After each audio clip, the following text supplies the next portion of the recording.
الحمد للہ رب العالمین والصلاة والسلام علی سید الانبیاء والمرسلین اما بعد فاعوذ باللہ من الشیطان الرجیم بسم اللہ الرحمن الرحیم۔ ایک عجیب و غریب قوم منقول ہے کہ حضرت سیدنا ذوالقرنین رحمت اللہ تعالی علیہ ایک قوم کے پاس سے گزرے تو دیکھا ان کے پاس دنیاوی سامان نام کو بھی کوئی چیز نہ تھی۔ انہوں نے بہت سی قبریں کھود رکھی تھی۔ صبح کے وقت وہاں کی صفائی کرتے اور نماز ادا کرتے، پھر صرف سبزیاں کھا کر پیٹ بھر لیتے کیونکہ وہاں کوئی جانور موجود نہ تھا جس کا وہ گوشت کھاتے۔ حضرت سیدنا ذوالقرنین رحمت اللہ تعالی علیہ کو ان کا سادہ انداز زندگی دیکھ کر بڑی حیرت ہوئی۔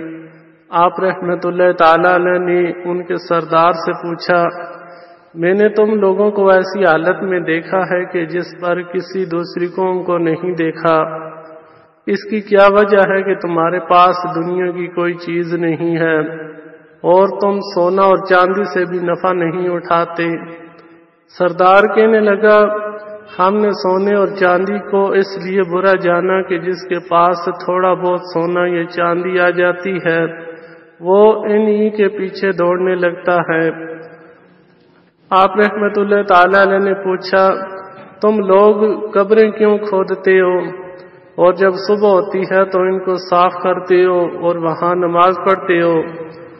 سردار بولا، اس لیے کہ اگر ہمیں دنیا کی کوئی ہرس و طمع ہو جائے تو قبروں کو دیکھ کر ہم اس سے باز رہیں گے۔ آپ رحمت اللہ تعالی علیہ نے پوچھا، تمہارا کھانا صرف زمین کی سبزی ہی کیوں ہے؟ تم جانور کیوں نہیں پالتے تاکہ ان کا دودھ حاصل کرو، ان پر سواری کرو اور ان کا گوشت وغیرہ کھاؤ؟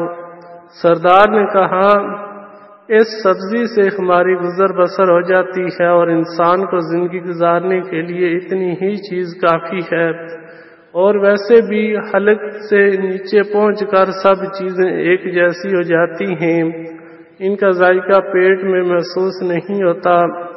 حضرت سیدنا ذوالقرنین رحمت اللہ تعالی علیہ نے ان کی حکمت بھری باتیں سن کر اسے پیشکش کی کہ میرے ساتھ چلو، میں تمہیں اپنا مشیر یعنی ایڈوائزر بنا لوں گا اور اپنی دولت میں سے بھی حصہ دوں گا۔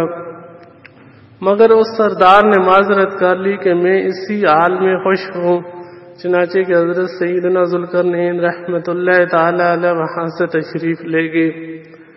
اس روح زمین پر کچھ ایسی مخلوق بھی گزری ہے کہ انہوں نے کبھی لالچ و طمع نہیں کی بلکہ جو ملا اس پر اللہ رب العزت کا شکر ادا کیا۔